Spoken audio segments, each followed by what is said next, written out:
Hey, B. I'm not talking. Not unless you giving me likes. You commented? Subscribe? Okay. Well, good. Let's get into some stuff. Not a whole lot I want to chat about. And I really don't expect this video to be that long, in all honesty. But I do want us to get into Lil'Wayne for a second. Because Lil'Wayne is still being asked about the Super Bowl. Now, granted, I'm hearing he has a response about it. And my thing is this. I was thinking to myself, can you stop talking? Like, nobody gives a fuck about how you feel about Super Bowl. I don't care anything about Young Money fans. I don't care. We don't give a damn. Shut up. But then I said, well, he is talking about it because he's being asked about it. Can y'all stop asking this man about fucking Super Bowl? Because of what y'all really doing, and I get it, and I don't fault them for what they're doing because I feel like y'all are really asking him about that so that you can use it as a click because Kendrick Lamar gonna give y'all them hits. You know what I'm saying? As far as to your site. But stop asking this man. I thought we already dealt with this last year. Like, why are y'all asking him about this? Y'all didn't want to ask him about what is it, Louisiana Fest or whatever he has going on. Like, y'all don't want to ask him about that. So over here on the Shade Room, let's get into it right quick. Over here on the Shade Room, so they're saying in his latest interview with Rolling Stone, Wayne opened up about his relationship with the NFL and how he was led to believe he would be selected to perform during the show. He said to perform is a bunch of things they're going to tell you to do and not do. Asses to kiss and not kiss. If you notice, I was a part of things I've never been a part of, like Michael Rubin's all white parties. I'm doing shit with Tom Brady. That was all for that. You ain't never seen me in them type of venues. I ain't Drake. I ain't out there smiling like that everywhere. I'm in the studio smoking and recording. First of all, I feel like there was a little shot at Drake. Drake ain't gonna take it like that, but I am. Okay. Nah, I ain't like Drake. I don't be every damn well. Okay, trying to hang out with the streamers and this. I don't do all that shit. That ain't what I do. Okay, I'm in the studio, I'm smoking, I'm recording. That's what it is that I do. Now, I question if that is what they actually told Wayne to do, or if that is what Wayne chose to do. Because for me, what Wayne started to do with him being connected to Michael Rubin and all of that, I started to see that later on once football season had started. I thought they already had about announced Kendrick. Maybe they didn't. Maybe they didn't announce Kendrick. Maybe they announced Kendrick in maybe October, whereas he probably started doing this in September and August of some sort. But at the end of the day, I just feel like, hey, motherfucker, in my opinion, that does not guarantee you the chance to do what you want at the Super Bowl or just perform at all. I feel like it's no different than you having to kiss ass. What else you said? Do a bunch of shit that they tell you to do. Ass is to kiss, whatever. That's no different than trying to come into the industry. The music industry, acting industry, whatever industry you're trying to enter and you trying to elevate, it may come with a bit of kissing ass. It may come with doing SHI that you may not normally do. And even with doing those things, it still does not guarantee you a spot. So I mean, like, I'm over the conversation with Wayne and this damn Super Bowl. Now, granted, I will say Wayne is a very talented artist, and I will never take that from him. I think he's very, very talented. I've enjoyed a lot of his music over the years, I will say. But is he that much of a performer? No. Do I think Wayne probably would have gave us a little extra for the NFL Bowl? Possibly. Possibly, because he may have had a whole team potentially to come in and say, let's do these effects, let's do that. People ain't used to seeing you, do a little 1-2 step. He might have given us a little extra with the performance potentially. But at the end of the day, it didn't go to you. And I hate and would love for you to expose who even gave you the idea that it was supposed to be you.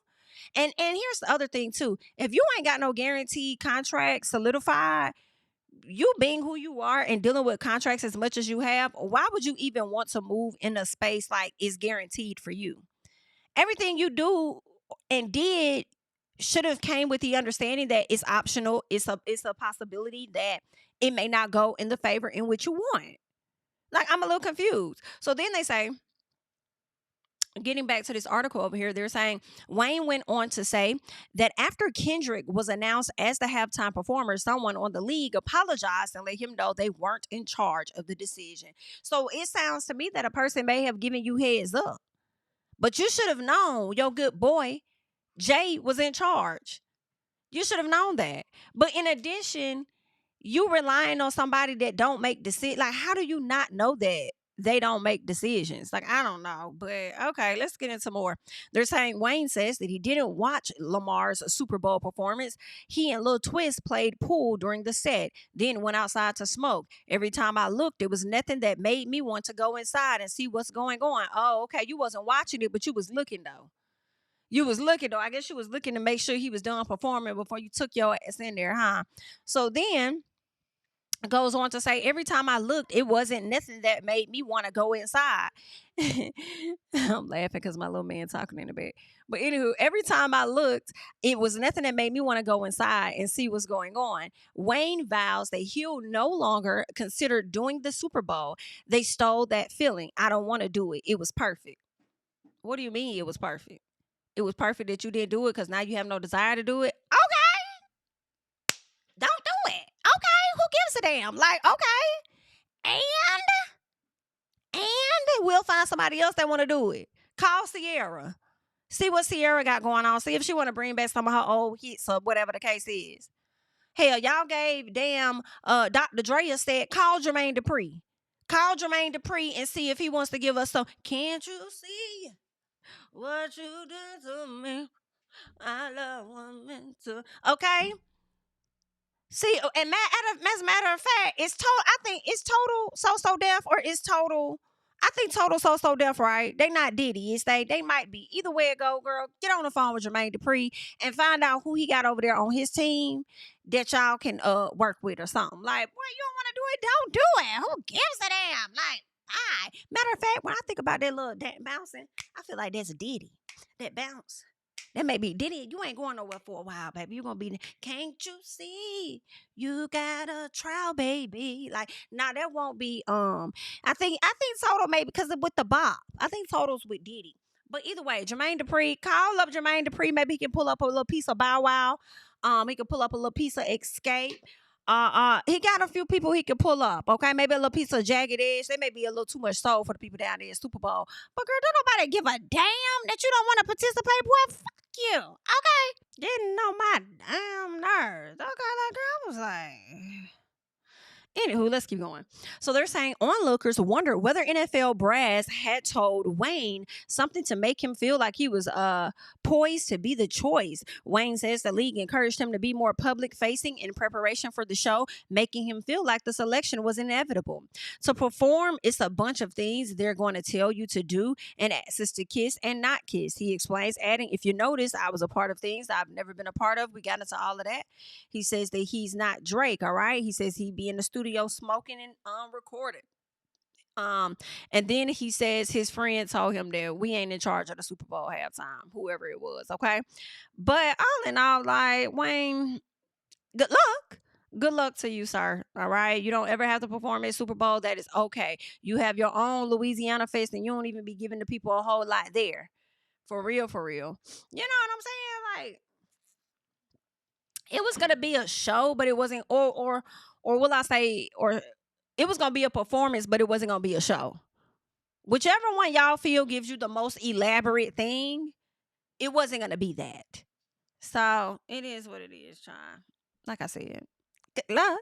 All right, let's move on because what else did I want to chat with y'all about? Oh, real quick, let's get into Aeysha. All right. So Aeysha has some things to say because first of all, y'all know, similar to her baby daddy, Elon Musk also got a lot of damn children. All right. And you know, they put out a story on Elon and it said Elon Musk reportedly offered the mother of his 14th child a one-time payment of $15 million and $100,000 a month to keep quiet about their son. This is what he offered her. So I guess a lot of people in those comments were like, oh, damn, you know what I'm saying? Yada, yada, yada. I guess in support of like, I'll be so quiet. You ain't got to worry about it. 100K? What? Da, da, da, da. So a lot of people had things to say that obviously was in opposition to what they've been saying about her. So she gets in the comments and she says the way black people's tone and outlook change even in the comment section when the situation is white It needs to be studied. Oh, y'all fully support this and wouldn't say a word, but if it was a black woman, all she wanted was a check. She has no morals, and the baby fatherless, crabs in a barrel, is sick. How black people operate. Now, listen, there are mixed reviews. What I will say is, I don't think that she fully wrong in that. I do think people change their opinion on situations based on what a person look like. Okay, yeah, you got the black person, you got the white person, you got the darker tone person, you got the lighter tone person. They change. Now, granted, some people are like, well, BLT, it's different because it's $100,000, bitch, and 15 million. And you mean to tell me you want me to shut up for 15 million? Hell fucking yeah. But then at the same time, it does make me question how much is enough to be okay with your child's mental. Like, your child may feel away knowing that that was their father and they were robbed. Robbed of having that experience with that man, if that's what they wanted, child, even though one of his kids decided to get the hell away from his arse. If you hear what I say, getting the hell away from him, and decided to change their damn last name. From my understanding, don't want to have shit to do with them. So I don't know. I feel like, how much is it really worth to damage your child emotionally with them not having a dad there? You want her to stay, but then let me say this: he wants her to stay quiet about the child. He didn't say that he didn't want to be in the child's life, right? But I still feel like she might have a bit of a point. Because they do change, I feel like this woman that went and had a child with him, everybody is focusing more so on, oh, he want to pay her this, he want to pay her that. I'll take it and be quiet. Whereas that's probably all she wanted anyway. She didn't give a damn if that baby had a daddy or not. She just wanted to secure her livelihood. And as long as, I got the money and stuff, I can compensate for the child in those ways.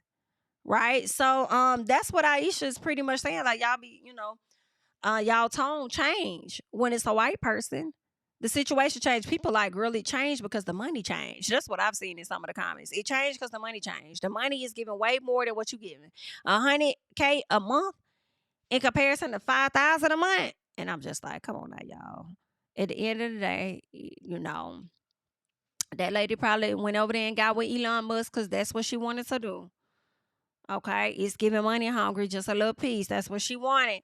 All right. I would think she ain't got no morals either, though. That's why I agree, because I think he's not a great person, in my personal.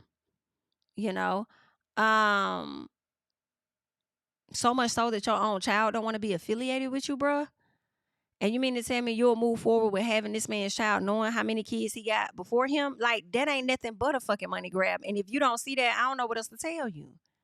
That's giving straight money grab action to me. 14, like, this man already had 13 kids. You wanted your child to be the 14th child and you wanted to get a fucking payout. And for this man, just also your child could say they a Musk. But if you got to keep the kid quiet, then what's the, I don't know. Let me see what the comments talking about, child. Let me scroll down some. And let me see what the people have to say. The hypocrisy is loud and shameless. A black woman like Aeysha speaks up about double standards and suddenly she's bitter, money hungry, or looking for clout. But the moment Elon Musk allegedly offers millions to keep a child under wraps, people celebrate the woman who accepts it like she just won the lottery. No judgment, no morality police in the comments. The gag is he didn't want to be publicly tied to his child. That's the scandal. That's the real issue. And I agree with that shit 1,000%. That's the real fucking issue. You don't want to be affiliated with this child, but you want to walk your ass around the White House with a damn child on your damn shoulders all over the place. Like, la, la, la, la, la. You want to use a child as a prop when it's beneficial for you, but then you don't want to have shit to do with the other child. Like, are you okay? Are you okay? And what I'm never going to forget, and I've said it twice, and I'm going to say it a third time, you have a child out there that don't want to have shit to do with your ass. Okay? That's crazy. Not a good person. Don't care what anybody's talking about. I feel like we don't have to like Aeysha because we may feel like she trolls. She may do too much online, whatever the case. But she ain't wrong. And Miss Ma'am been right in about 2 different situations. I feel like I agree with her here. And it was the other situation, I can't even recall it, that we got into about her. And I kind of, when she was saying that people was getting pregnant to be in poverty or whatever the case was, like, she was chewing a few people. Okay? Chewing a few people, all right? All I'm saying is she ain't always, right. But she ain't always wrong either. Period. But y'all leave y'all thoughts and comments down below, honey. Somebody said, man, we genuinely do not care about neither one of y'all. Damn, now that's possibly true.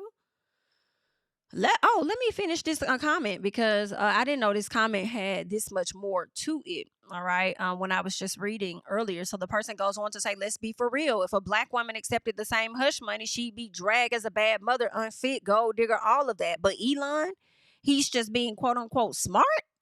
Because, that was the situation. Because remember, it was rumored that Aisha's baby daddy, I believe his name is Anthony Edwards, but it was rumored that he wanted to give her all of the money for the 18 years of child support up front and just get her that money and go. Right.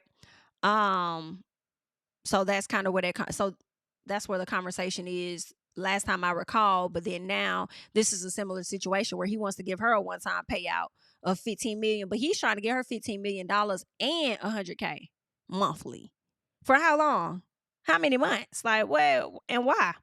They go on to say this isn't just about a payout. It's about how we as a community have been conditioned to police black women while excusing or even glorifying wealthy non-black men doing the exact same or worse. Aeysha is calling out the truth. And instead of listening, folks are proving her point in real time. Let's stop being triggered by the messenger and start being honest about the message. And BIT, I have to agree. Child, I have to agree to that. Ooh, child, because sometimes the wrong messenger will definitely get a right ass message at times. All right, what they said, a broke clock is right twice a day. Listen, it ain't always wrong. That's all I'm saying. It ain't always wrong, and that is no doubt about it. If these were two black folks and she was getting all that money, I think the comments would be mixed. I think some people would be in support of it. It is. Some people would definitely be dragging her for sure. All right. All while the man isn't getting much of the heat at all. He just able to skate by and just do what he gonna do. When really, y'all should be dragging his ass about wanting to commit certain acts and impregnate women, but then want to keep quiet about the kids that you done had. Like, are you okay? Anywho, child, the people be getting on my nerves sometimes. You know who else has gotten on my damn nerves? Latasha Scott. Just a little piece. I'm gonna play a clip from when she was on Nene show, but then we're gonna get into that trademark situation. But let's get into this real quick. Do you know what you think it would take for you to reunite with Xscape? Well, they will have to be willing to want Talk to me. you. Yeah. Yeah, want you. Mm-hmm. I get Simple that. as that. They would have to say, "Oh, we'll talk to her now." So you know what I hate? So you be a part of a group, right? And then any day they could just be like, bye. Like, I don't like that. Like, we in this together? Yeah. I don't like that. Yeah. Neither do I. I don't think anyone that has done 30 years with a group or a relationship or anyone else would just want to throw that all away. So I know for a fact that there is another agenda that, is so evident, is prevalent to this day. Like, I know that that's what it is. And it's not, what reason? Outside of the mess on I mean, really, what reason? When you think about Xscape, you think about the songs to people's lives. Yeah. This is what pisses me off with Tasha. It's like, what other reason? And I know that there's another agenda. I know. It's another agenda, but you don't even know what the fuck the other agenda is. Like, this is where she gets on my nerves because it's like, ma'am, you are the agenda. You are the problem. And I hate to say that, but that is just what the reality of the situation is. It's the lack of accountability from my understanding. You can't even give that to your own sister. So I know you don't give it to the group members. And Tiny, who has been the person that's been the most neutral amongst every single one of y'all, is a person that ain't even fucking with you. So obviously, you are the problem. Okay? There must be some of it. There must be some. I mean, outside of the TV stuff. Yeah, what you mean outside of the TV stuff? The TV stuff was the same shit that was happening before it was publicized on TV. What are you talking about? Forfeit that because you don't want me. Do you know what you think it would take for you to reunite with Xscape? So that's what Ms. Tamika says. But, over here and we already saw this information. This came out last year or year before last or whenever it came out. But, Neighborhood Talk is posting where, there was a point in the interview where Tasha actually talks about um suing her sisters or whatever, right? She talks about how, I mean, not suing her sister, but suing the group members for moving forward with doing Xscape and using the name without even considering her. And she sent the letter over to Mona Scott. And then Mona Scott was like, well, look, like, I mean, it's over. Like, whatever she's trying to do, she can't do. Done deal. Move on, girl. Okay. And with that, she starts to talk about her trademark and how she got the name trademark. Then she says, you can look it up. You can look it up. Then says, I added Tamika to the trademark thing. And I'm like, you added Tamika? Like, it's just giving cap all around. We already called that. Like, you still tried to make it seem like you were the sole owner when you weren't. And you know that you weren't. Right. So when you go, it does look a little blurry, but I saw it for myself like last year when I pulled it up on their website. But it's crazy because Tamika's name is up there first. I don't know who suggested it. I don't know why I thought it was Tamika, but either way it go, you talk about you added her name, but her name is up there before yours. So are you okay, ma'am? Like, okay, somebody in the comments said she made it seem like she owned it by herself. LOL, she always want to be in control of something. Like, I don't know what she got going on. Okay, addressing everything but that 30K. Where them funds at though? Where the funds at? Where the That's what he's talking about with the fan. Where the funds at? Not where the fan at, baby. Where the funds at? Also, here and her sister, her and her sister are on the trademark. So her sister has every right to still tour using the name. Crazy, they kicked her out of the group, and she's still collecting checks from their tour. Is she still collecting checks from their tour? If she is, then good. You know what I'm saying? Then congratulations. You still getting your checks. Okay, but girl, I just feel like Tasha, as she said on Nene's show, she's about to drop an album. So therefore, she's just going to use this for publicity, just like she did the residuals thing. So for me, I don't even think that it was truly genuine because you didn't need a challenge for you to try and send the message to your sister and to the ladies of Xscape. You use this as a moment to get the conversation started. Then a few weeks later, we see you sit down with Nene and you're over here working on a project and you talking about you about to drop a song. Go away from us with this, just a little piece, okay? You're not helping your case doing all of these interviews. And I'm sorry, but it's just not working. Okay? Not for me. It's just not like, girl, where else is going on? Okay? So that's what we got. Let me see if there's anything else that I wanted to chat about. And let me just double checky and see, is there anything else that I want to chat about? Nope, I think that's it. That's all I got for y'all at this time. Y'all leave y'all thoughts and comments down below about Lil'Wayne still talking about the Super Bowl and him not wanting to do it no more. Let me know your thoughts about who else we talked about. Latasha Scott and this Elon Musk situation and Aeysha Howard. That's all I got. I'm Jami, that's me, and I will catch you guys in the next one. Bye-bye. Yeah, tell him I preach to the choir. Stand with my feet to the fire. Give all the glory to God. Stand in the midst of these haters, I'm silent, nobody can stop me. Just gotta check in my notification, them numbers hit like it's a praxis. Cashed out at the ATM, and the ATL, they done made a gym. I've been kicking doors like the ATF, got them trying to clone me like Aegis. Game time, I invaded gym, high elevated, I can face the rim. Putting shots up, I got laser focus, about to take it over, I'm Invader Zim. On a trip to Florida like it's A&M. Who that nigga, man, they say I'm him. Spit the truth, never wasting film, I can feel the pool